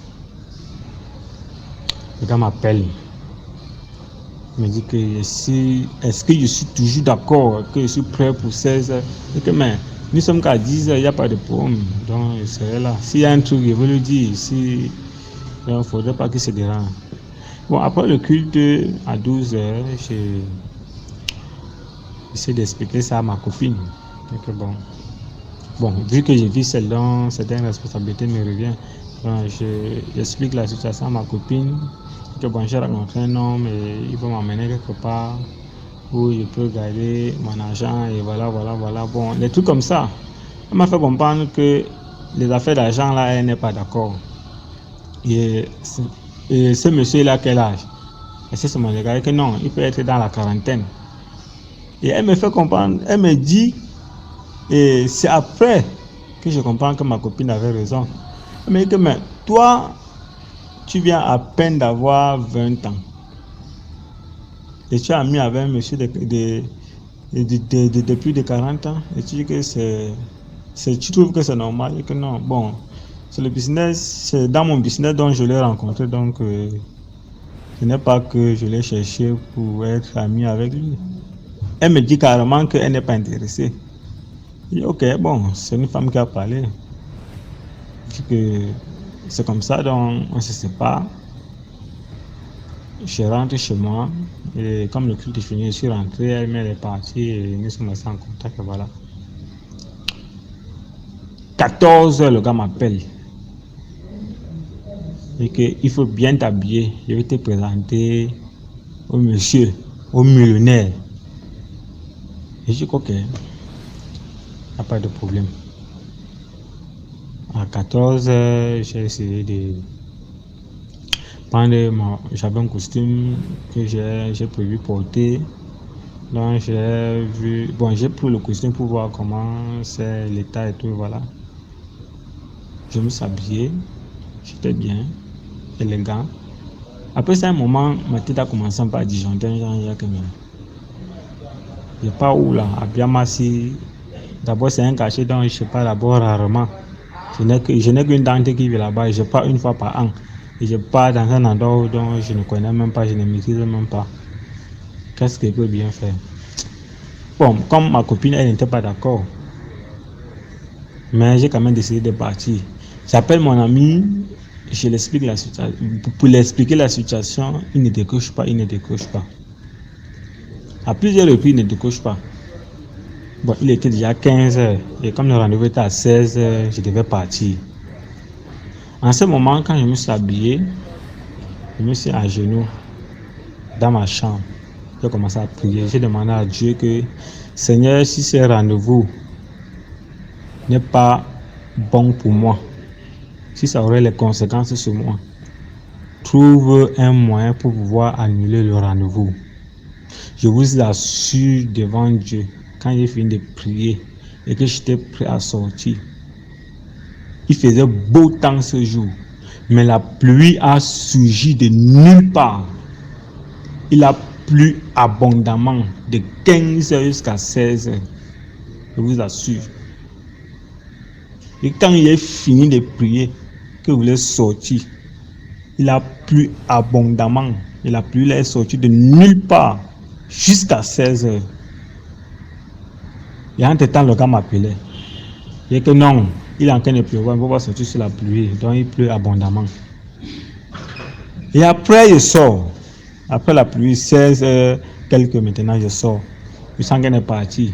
Donc, je sors de chez moi, de mon quartier. Je prends d'abord 100 francs de hôtel du plateau. Donc, c'est de là-bas, donc je vais prendre le taxi pour Biamassi. J'arrive à l'hôtel du plateau net. Je rencontre mon ami dont j'ai appelé au téléphone plusieurs fois, il n'a pas décroché. Je l'explique encore la situation que mon frère, tu pars où? Tu pars où, mon frère? Tu ne connais pas d'abord quelqu'un, vous êtes seulement connu dans les affaires, et il t'amène dans un endroit où il dit qu'il veut te présenter au millionnaire, donc tu t'habilles bien, tu sais que tu pars où? Tu vas entrer dans un endroit où tu ne vas plus jamais sortir. Tu vas t'asseoir sur une chaise, tu ne vas jamais t'élever. Est-ce que tu sais là où tu es en train de partir? Que le gars est en train de vouloir te vendre comme ça. Je te dis que quand mon ami a fini de parler, c'est comme ça que c'est comme si j'étais seulement vendu, donc j'étais attaché. J'étais libéré dans la tête, j'ai commencé à voir les choses au clair, j'ai commencé à transpirer. J'ai transpiré, j'ai enlevé même mon costume que j'avais transpiré. Après, le gars m'appelle. Il dit que mon frère, tu es où? Il est à 16h, on t'attend. Il dit que gars, maman vient de faire une crise à la maison, donc je suis obligé de rentrer. Donc le rendez-vous ne pourra pas avoir lieu aujourd'hui. Mais que non. Essaye de voir ta mère, si c'est possible, tu me rejoins, même si c'est à 17h, on va aller, voilà, que non. C'est pas possible. En tout cas, va d'abord voir l'état de ta main, juste comment tu me fais signe. Dès que on raccroche le téléphone, il me rappelle 30 minutes après, il me dit que la situation c'est comment, on t'attend, on prend la voiture, même si je le dépose, tu prends, tu viens, il dit, gars, c'est impossible, je ne peux pas venir. Et c'est comme ça que le gars a raccroché le téléphone. Un dimanche. Le lundi, la brocante a été fermée. Je vous dis que jusqu'aujourd'hui, la brocante n'a jamais été ouverte jusqu'aujourd'hui. Donc, depuis le jour-là, il ne m'a plus jamais rappelé. Donc, je ne sais pas si, comme il voulait me vendre dans le Fambla, ou bien c'est lui qui est resté mourir dans son Fambla, ou bien qu'est-ce qui s'est passé. Je ne l'ai plus jamais vu, même sa brocante a été fermée jusqu'aujourd'hui. Ça n'a jamais été ouvert. Chaque fois qu'on passe là-bas, c'est toujours fermé. Donc, je vous assure que le dehors aussi est vraiment bizarre. Pour un simple truc comme ça, tu te trouves dans une situation dont tu ne pourras plus jamais t'en sortir. Donc, c'est un truc qui m'est arrivé. Et voilà, et le Seigneur a été avec moi. Et par sa grâce, je suis sorti sain et sauf. Merci beaucoup pour l'histoire. Vous avez entendu, voilà, écoutez, le rôle d'une copine dans la vie d'un homme. Bébé, ne part pas là-bas, je ne crois pas, c'est pas bon, tout ça, ça peut être dangereux. Pas les bébés, je veux la greffe. Et ton gars, comment? Imagine ton gars entre dans le oui, c'est toi qui vas vendre en première position, hein, ou bien tes enfants. Donc, c'est un peu ça. Sinon, laissez des likes, partagez la vidéo s'il vous plaît, commentez, likez. Oh, thank you very much for all what you're doing. Donc, on va continuer, 8e histoire. Coucou, bonjour DMG TV. Voilà, je raconte une histoire que j'ai vécue et en Côte d'Ivoire, précisément dans la ville qu'on appelle Gagnoa. Voilà, au fait, à l'époque, j'avais un groupe d'amis et on avait créé un site internet, voilà, qu'on appelait gozoshow.com. C'était un site là où on mettait des événements, voilà, des anniversaires, des événements culturels, tout ça, qui se passait dans la ville de Gagnoa. Alors on a décidé comme ça d'aller prendre des images et des vidéos dans un anniversaire. Et l'anniversaire se déroulait, je dirais, dans un bar, une boîte de nuit, voilà. Et nous sommes arrivés dans la boîte de nuit aux environs de minuit, voilà, minuit 15 par là. Et on a commencé à prendre les images, prendre les vidéos. Et moi, ce jour-là, j'avais l'appareil photo. Et un de mes collègues avait la caméra. Voilà, et d'autres avec l'éclairage et autres. Et moi, j'ai pris la photo de 3 demoiselles qui étaient assises dans un salon. Et quand j'ai pris la photo, j'ai remarqué quelque chose. J'ai remarqué qu'il y avait l'une d'entre elles qui n'a pas apparu dans la photo. Donc ça m'a paru bizarre. Je me suis dit que bon, c'était l'effet de la lumière ou bien, bon, je sais pas. Mais quand j'ai bien regardé, effectivement, j'ai vu que sa place était vide sur la photo. Donc ça m'a interpellé un peu. Et j'ai décidé de montrer la photo, voilà, sur l'appareil à un de mes coéquipiers. Donc dès que j'ai parlé à mon coéquipier, que je lui ai montré la photo, automatiquement, celle en question qui n'a pas apparu dans la photo s'est levée et elle a commencé à venir vers moi en criant, en vociférant: arrêtez de prendre les photos, arrêtez de prendre des photos. Qui vous a ordonné de prendre des photos ici? C'est mon anniversaire, je n'ai pas besoin que vous preniez des photos, je ne veux pas. Donc au moment où j'étais là, je ne comprenais pas. Et elle a approché sa main. Là où j'ai commencé à comprendre, elle a approché sa main comme si elle voulait m'attraper. Et là, j'ai eu une grande frayeur. J'ai commencé à avoir la chair de poule. Donc automatiquement, j'ai saisi sa main et j'ai crié très fort: laisse-moi tranquille, qu'est-ce que tu me veux, laisse-moi tranquille. Et elle m'a lâché automatiquement. Et après, elle est sortie du bar. Donc j'étais là, j'étais vraiment angoissé. Mais j'avais l'impression, que c'est moi seul qui voyais ce qui s'est passé au fait. Voilà, c'est comme si les autres étaient là, ils étaient occupés à leur activité, à filmer, à prendre des photos. Et ce qui se passait, c'est comme si c'était entre moi et la fille. Donc je ne comprenais pas, je voyais les autres mais qui ne me regardaient pas au fait. Moi j'avais tellement peur. Et quand elle est sortie, après elle est rentrée encore dans le bar. Et quand elle vient, quand je la vois venir vers moi, je tombe dans une, je sais pas, mais j'ai la chair de poule, j'ai une grande frayeur. Et elle vient et me fait des gestes, viens sur moi, elle me dit sur moi avec son doigt. Et je lui dis laisse-moi tranquille. Je dis j'écris, mais c'est comme personne n'entendait ce qu'elle me disait. Jusqu'à ce que je parte voir le portier pour lui dire mais tiens, vraiment la demoiselle là, j'ai pris une photo, elle n'est pas apparue dans la photo, tout ça. Mais les gars même pensaient que je racontais du n'importe quoi. Pour eux, vraiment, peut-être que j'avais pris l'alcool, tout ça. Et vraiment, j'avais tellement peur. Et j'ai dit à mes collègues vraiment qu'on change d'endroit, au fait. Donc, c'est pour interpeller tous les jeunes gens qui vont dans les bars, voilà, qui aiment sortir, qui aiment aller dans les bars, voilà, la nuit. Vraiment, lorsqu'ils ne connaissent pas des personnes, je parle des filles comme des garçons, lorsqu'ils ne connaissent pas des personnes, vraiment de ne pas, je peux dire quoi, sympathiser automatiquement avec cette personne-là, de ne pas aller en profondeur.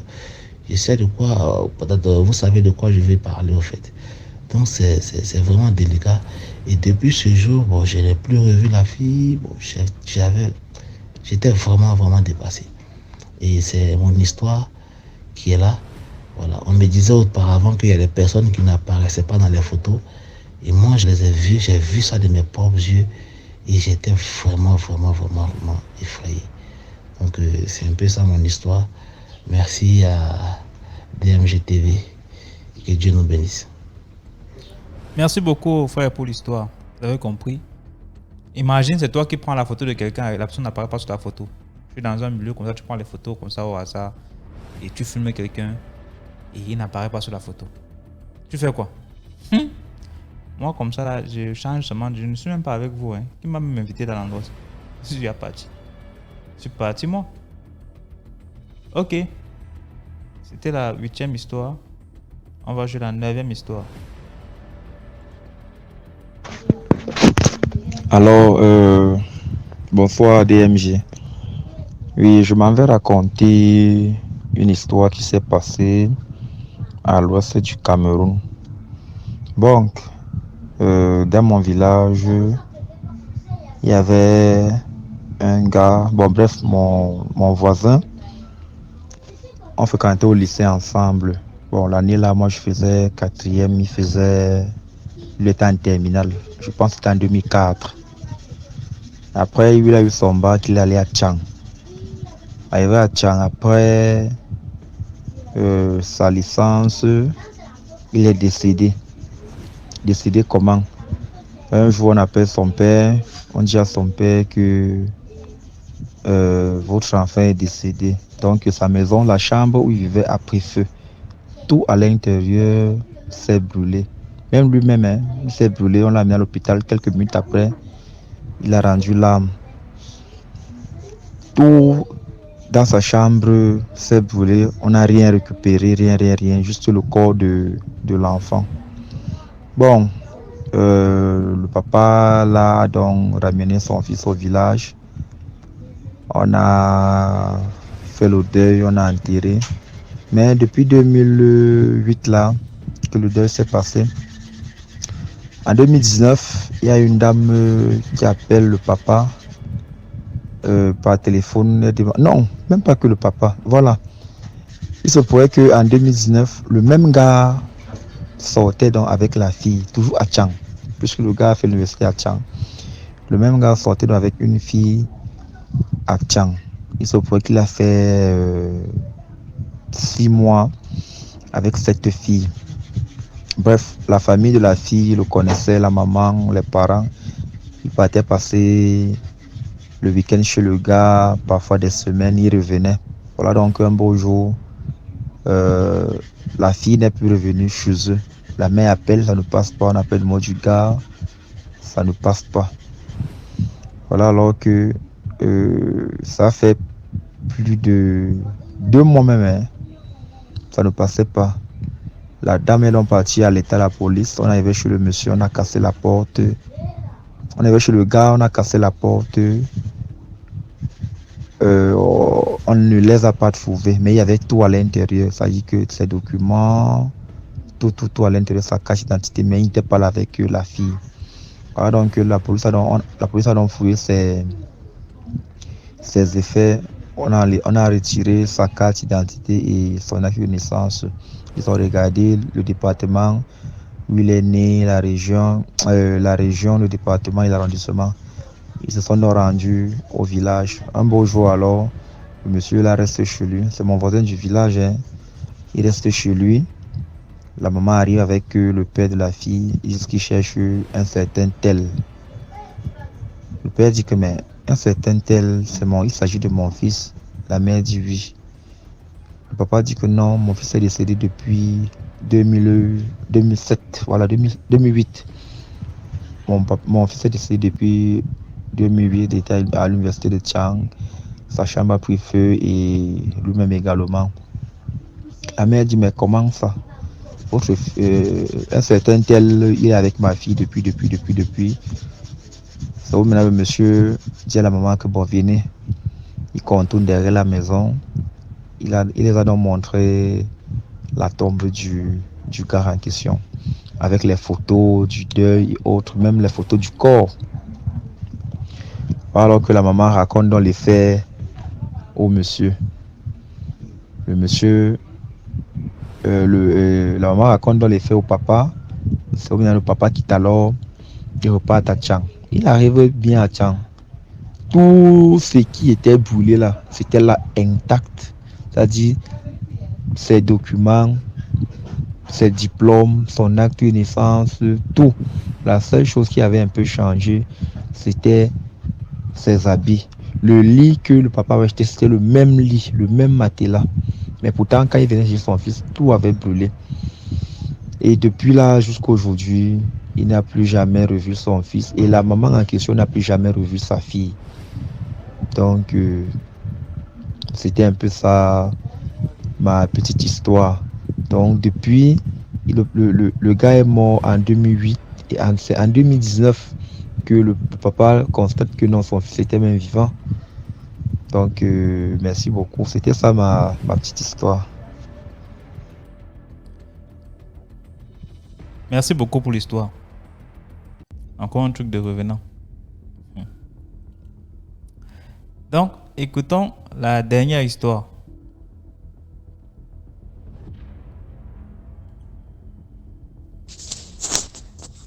Bonjour DMG. Laissez des likes, partagez la vidéo, commentez. Dites-nous d'où vous regardez la vidéo. Je vois déjà, il y a déjà plusieurs pays là, comme la Guinée, le Gabon, les USA, le State, non? La France, Philadelphie, c'est la ville, non? Dubaï, Cameroun, New York, Côte d'Ivoire, Italie, Tunisie, Istanbul, Chypre, Sénégal, Bénin, Bahreïn, Togo, Congo, Allemagne, Belgique, Maroc, Mauritanie, Rwanda. Il y en a tellement, je vois même plusieurs, on a copié plusieurs là. C'est même encore où? Il y a plusieurs personnes déjà connectées là qui ont laissé même des commentaires. Appelle-moi pas de pays, appelle-moi pas. Il y en a tellement. Il y a des noms, il y a des Abisoro, Wage Awa, Akuji, Bachel, Dembele, Fifi, Formation France, Sister, Coco, il y a aussi, regardez, j'ai copié, j'ai pris la peine de copier, c'est tellement de personnes. Je vous dis merci pour la force que vous donnez les commentaires. Je vais lire les autres parties encore, l'autre partie à la fin parce qu'il y a tellement les Lydie, les Figiti, tout ça, c'est nombreux. Merci beaucoup. Donc, on va jouer.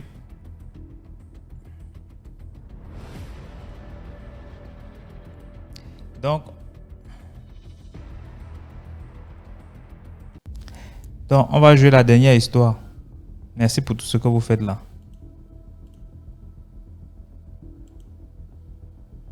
et bonjour à tout le monde qui va écouter mon histoire. Je voudrais raconter mon histoire que j'ai vécue ici à Yaoundé. Bref, j'avais un bar dans un quartier ici à Yaoundé que je ne vais pas citer le nom. J'avais un petit bar, un tout petit bar. J'étais encore jeune fille, je pouvais avoir les 24 ans. J'ai commencé à faire le bar, mon petit bar que j'ai ouvert, et je vendais aussi la nourriture. Maintenant, le type qui avait le dépôt où je me ravitaillais, le dépôt qui me livrait la boisson, plutôt, le propriétaire du dépôt même, parce que c'est lui-même qui était souvent à la caisse, il avait seulement les gars là qui livraient la boisson. Ce monsieur a commencé à me draguer parce que tout le temps il m'appréciait.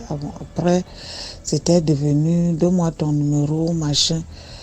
Bon, en tant que jeune fille, je me débrouillais puisque j'avais aussi mon garçon qui était dans les 5-6 ans. J'ai donné le numéro. Il m'a invité à manger. On est sorti après le travail. Il a fermé. On est parti. On a mangé. On a bu. La première fois. La deuxième fois, on est sorti. Même chose. Moi, je me disais que si je sors avec ce papa, parce qu'il devait avoir peut-être les 45 ans à l'époque, il était mon aîné de plus de 20 ans. Si je sors peut-être avec ce papa, peut-être il pourra m'aider dans mon affaire. Comme il m'apprécie beaucoup, que je suis une jeune fille battante, peut-être il pourra m'aider. À ma grande surprise, je me suis rendu compte que quand j'ai même commencé à flirter avec ce monsieur, c'est là où j'ai commencé à avoir trop de problèmes. Mais c'est après que la conscience est venue. Là, je n'ai pas fait le lien. J'ai commencé à voir les problèmes tous les jours. Mon fils était malade, tous les jours parfois. J'ai fini de vendre tout l'argent là, pas fini à l'hôpital. Je sais que je fais comment. Entre-temps, j'essaie de lui demander s'il peut m'aider puisque mon capital tombait déjà. Mon capital tombait déjà. Avant que tout cela m'arrive, un soir, il m'avait amené, il m'avait dit qu'on sorte comme d'habitude, comme on sortait souvent pour manger et boire. Mais il m'a amené dans un endroit bizarre. C'était une salle mal éclairée.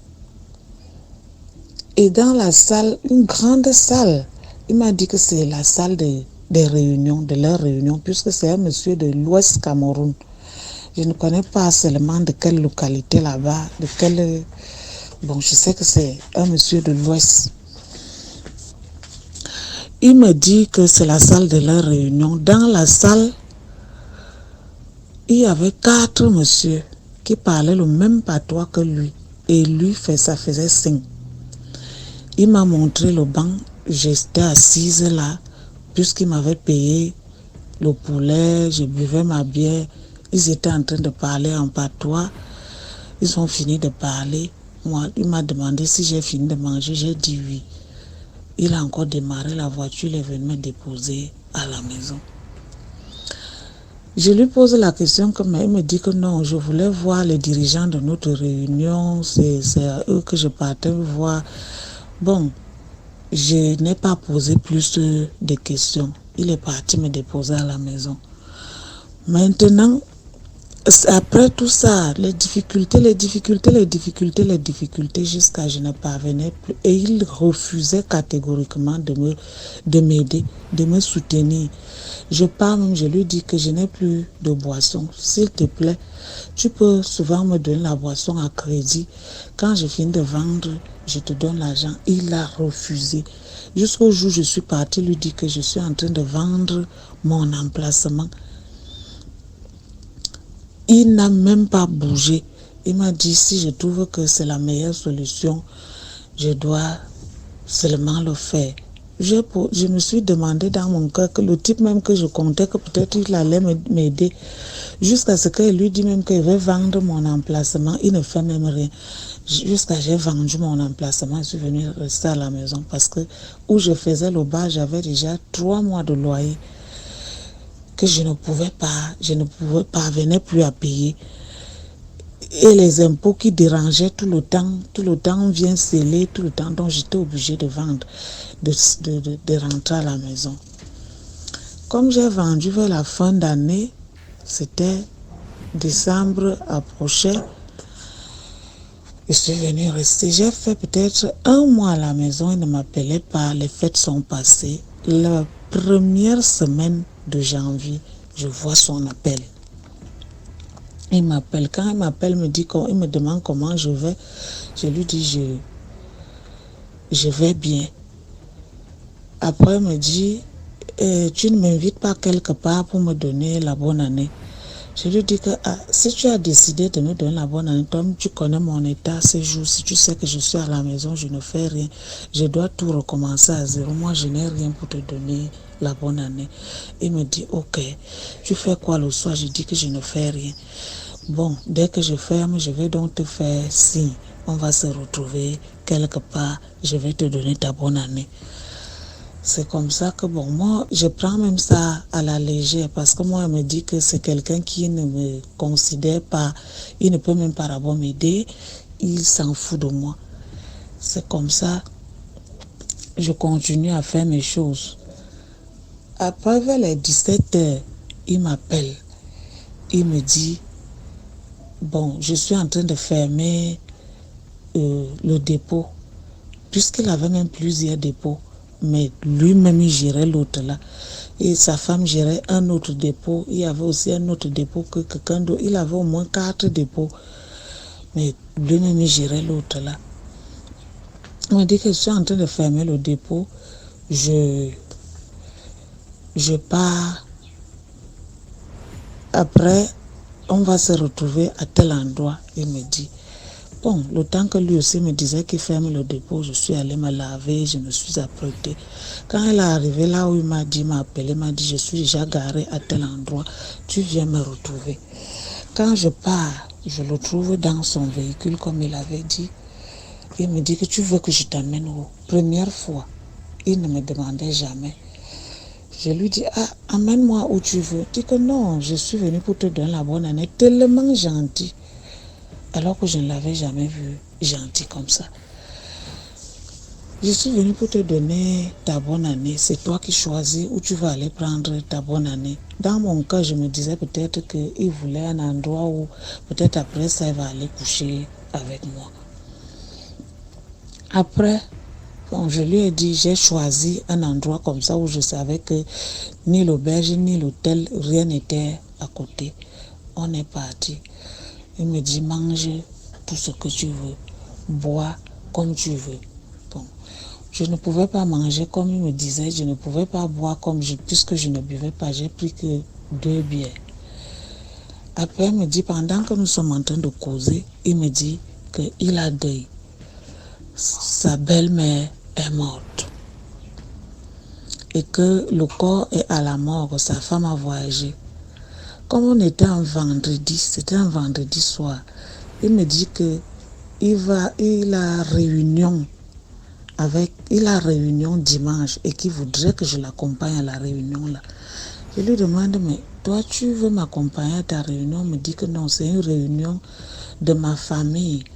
On veut faire la réunion pour voir comment on peut m'aider, pour me donner pour le deuil de ma belle-mère. Je lui pose d'abord la question que tu veux m'amener dans une réunion où il y a ta belle famille et tout. Il me dit que non, il n'y aura pas ma belle famille, ça sera seulement ma famille. Ils vont faire la réunion pour voir comment est-ce qu'ils peuvent m'aider pour le deuil de ma belle-mère. Et toi, tu vas alors m'amener là-bas, faire quoi? Me dit que non, j'ai été dit de venir prendre ta bonne année, mais en réalité, je n'ai même pas l'argent ici pour te donner la bonne année. Tu sais, depuis que tu as fermé là, ça m'a tellement fait mal au cœur que je n'ai pas pu t'aider. Donc, je voudrais aussi te donner l'argent pour te lancer. Et dans la réunion là, on doit me donner de l'argent. Dès qu'on va me donner l'argent, c'est là où je vais aussi prendre l'argent pour la bonne année et te donner. Ça pourra t'aider à relancer. Je lui dis que même si maintenant je vais relancer mon truc, j'ai perdu mon emplacement, il me dit que ouais, tu vas seulement m'excuser, mais tu vas faire avec. Comme j'ai entendu parler d'argent et je suis à la maison, je dis que ok, la réunion c'est à quelle? La réunion était dimanche. La réunion c'est à quelle? Il me dit, je vais te faire ci, mais ça doit normalement commencer à 15h. Mais je vais t'appeler pour venir te chercher. J'ai dit oui, j'accepte pour aller à la réunion avec lui dimanche. Il prend un billet craquant de 5 000, il me donne. Il me porte dans sa voiture, j'ai encore me déposer à la maison. Il me dit encore que dimanche, j'ai dit oui.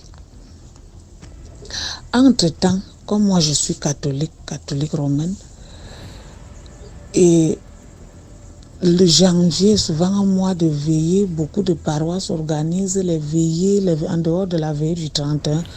Il y a souvent beaucoup de veillées pour démarrer l'année. Beaucoup de veillées. Et le samedi là, j'avais une veillée envolée, une veillée du renouveau charismatique. C'était déjà au programme, mais je ne lui ai pas dit que je devais aller à la veillée. Je devais aller à la veillée avec mon conjoint, le père de mon enfant. On vivait ensemble. On est donc parti. Voici le samedi qui arrive.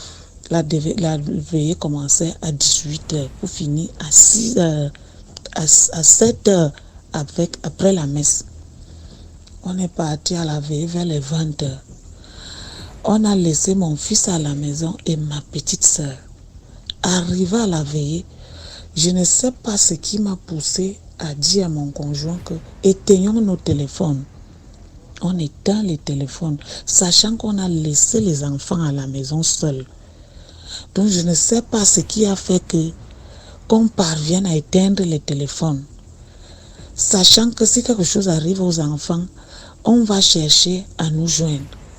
Mais c'est venu comme ça, on a éteint les téléphones. Les téléphones sont restés éteints toute la nuit. On est quitté là-bas à 6h. Quand on arrive, on a fait les veillées toute la nuit, danser, prier, faire. Quand on arrive à la maison, j'oublie car c'était dimanche matin. On se couche, on dort. Vers les 13h, je me réveille, j'ai faim. C'est là où je prends mes 5000 craquants qu'il m'avait donnés ici. Je pars, je fais le marché, je viens, je prépare, on finit de manger. Je me lave, je pars encore me coucher, je commence encore à dormir. J'oublie catégoriquement que mon téléphone est éteint. J'oublie même parce que si j'avais même pensé que j'avais un rendez-vous de réunion, je devais allumer le téléphone. Je n'ai même pas pensé. C'est comme ça que le téléphone reste éteint toute la journée de dimanche, toute la nuit de dimanche. C'est lundi matin vers les 9h que je pense encore à la réunion. Où est mon téléphone? Je pars, je regarde, mon téléphone est toujours dans mon sac à main que j'avais amené à la veillée, que j'étais à la veillée avec. Quand je pars prendre le téléphone, j'allume le téléphone. Le bon monsieur m'avait appelé plus de 20 fois. Plus de 20 fois sur mes 2 numéros Orange et MTN. Mais regarde comme je rate l'argent. Quand je l'appelle directement, il prend le téléphone. Il est fâché. Je lui dis que je l'explique que pardon, excuse-moi, j'étais à la veille de prière samedi. J'ai éteint le téléphone étant à la veille là-bas que je ne voulais même pas que quelque chose me dérange. Et ce n'est que maintenant que je viens de me rappeler que mon téléphone était éteint. Donc toute la journée d'hier, toute la journée dimanche, mon téléphone était éteint. Et puis tu savais que je devais t'appeler. Ne m'appelle plus jamais. Le monsieur s'est fâché complètement. Je dis mais il m'a raccrochonné. J'essaie encore d'appeler, il ne prend pas. J'essaie encore d'appeler, il ne prend pas. Il a même bloqué mes 2 numéros. Je ne comprenais pas ce qui se passait. Je pars au callbox pour l'appeler. Dès que le monsieur entend ma voix, il arrête le téléphone. Il commence à me menacer de ne plus l'appeler. Je commence à dire dans mon cœur, comment j'ai la malchance comme ça, quelqu'un voulait me donner l'argent. Regarde comme je rate l'argent. Et pourquoi lui-même il se fâche aussi comme ça? Est-ce que c'était seulement obligé? C'est comme ça que je raconte à ma voisine que je ne sais pas la malchance que j'ai sur moi. J'ai quelqu'un qui voulait m'aider à relancer mon truc. Mais la personne m'a dit que je devais l'accompagner à la réunion hier. Je n'ai pas pu. Comme elle aussi, ma voisine était aussi de l'Ouest, elle met les mains sur la tête que la personne t'a dit quoi? De l'accompagner à la réunion. J'ai dit oui, je devais l'accompagner à la réunion. Elle m'a dit que c'est là-bas qu'il devait me donner l'argent. Ma voisine me dit, Seigneur Jésus, tu as eu la chance de ta vie. Ta veille de prière que tu es parti là t'a sauvé. L'homme là voulait aller te vendre. Tu crois que c'est pour rien qu'il ne te prend plus au téléphone, juste qu'il t'a bloqué. Il te bloque comme ça parce qu'il voit qu'il ne peut pas faire de toi ce qu'il voulait. Ce monsieur ne va plus jamais chercher à te contacter. C'est un sorcier. Je lui dis, mais sorcier comment? Il m'a dit que c'est la réunion de famille. Elle me dit que je t'ai dit que ce monsieur voulait aller te vendre. C'est là où je lui dis que un jour, il m'avait d'abord amené voir les gens bizarres. Et on était dans une salle bizarre. La salle était mal éclairée, noire. Je n'ai même pas vu les visages de ces messieurs qui causaient avec lui. J'ai seulement entendu les voix. J'avais su qu'il y avait 4 messieurs dans la salle. Et lui, il était 5e. Il m'a amené dans une salle bizarre, noire, mal éclairée, genre, que je ne pouvais pas voir les visages des gens. Ils ont commencé à parler en patois, parler. Après, on est rentré. C'est là où je me souviens qu'après avoir entré dans ça, c'est là où mes problèmes ont commencé. Donc sûrement il attendait que je sois vulnérable. Comme j'avais mon petit truc qui me donnait l'argent. Et il voyait que j'étais tellement attachée à ça. Sûrement c'est lui qui a d'abord fait que les problèmes, que je ne parvienne plus à soutenir mon petit bar que j'avais. Pour que je sois vulnérable. Pour m'attraper facilement. C'est où ma voisine me dit, plus jamais si quelqu'un te dit accompagne-moi à la réunion, que ce soit ta copine, que ce soit même ton frère ou ta soeur, ne pars pas. On n'accompagne pas quelqu'un à la réunion. C'est que la personne a envie. Et encore plus, il te dit que c'est une réunion où on doit cotiser l'argent, on doit lui donner beaucoup d'argent. Et là, il va prendre ta part, il va te donner. Il voulait aller te vendre. Donc, mon conseil, c'est que nous, les jeunes, parce que moi, bon, c'est vrai que j'étais très naïve. Je n'avais pas encore entendu l'affaire de réunion là. Donc, ils pouvaient vraiment m'embarquer et c'est que peut-être je ne vis plus aujourd'hui. Mon conseil, c'est il faut faire confiance en Dieu. Il faut prier chaque fois parce que moi, dans ma naïveté, c'est la prière, c'est Dieu qui a permis à ce que j'échappe à ça. Parce que jusqu'à aujourd'hui, quand je suis les histoires sur ta page DMG, c'est là où je me rends compte que effectivement j'ai échappé à quelque chose. J'ai échappé à quelque chose naïvement. Ce monsieur voulait me vendre, voulait m'amener quelque part. Jusqu'à aujourd'hui, le monsieur n'a plus jamais essayé de me contacter. jusqu'aujourd'hui. Dès que cette histoire de réunion a été avortée, le monsieur a bloqué mes numéros jusqu'aujourd'hui. Il n'a plus jamais cherché à me contacter. Donc, les jeunes filles, pardon, le dehors est mauvais. Prions beaucoup. Prions. Parce qu'on va dire qu'il faut être vigilant. Bon, moi, je ne faisais pas le dehors. Je ne faisais ni... Je me débrouillais. Mais c'est dans ma débrouillardise que je croise quelqu'un qui n'était pas bien. C'est la prière qui m'a sauvée. Il faut beaucoup prier dans la vie. Même si on est vigilante, mais qu'on met aussi Dieu dans notre vie. C'est tout ce que je voulais raconter. J'ai encore d'autres histoires que je vais raconter. Merci beaucoup pour l'histoire. Voilà. C'est ici que se clôture notre vidéo d'aujourd'hui. Je vais encore lire les noms maintenant des gens qui sont fidèles aux commentaires. Et je parle pas seulement des commentaires, des live chats là, parce qu'il y a des commentaires même de la vidéo aussi. Donc il y a Lydia, il y a Alain Bernard, il y a Claude, il y a Sia, Ildis, il y a Stéphane Sogo, 98, Caro, Nana Yomi, Rebecca Mabiane, Christian France, Ali Makoukou, Raïza Konate, Lina Elion, Fernande Nyoms. Vous prenez présent, hein? C'est l'appel. Ouais. Fernandel, Nyamsi, Stéphane Ndong, Anno Abambo, Bella Anaba, Vanessa Carl, Enota, Lingo, pardon. Le jour où on faisait le cours sur comment prononcer ton nom, moi j'étais pas en classe, pardon. Il y a Mariama Diamond, Natacha Maïlea, Momo, Jean de Dieu. Qui es-tu? Tu veux que t'envoie un retour? Le feu sur toi. Rachel B.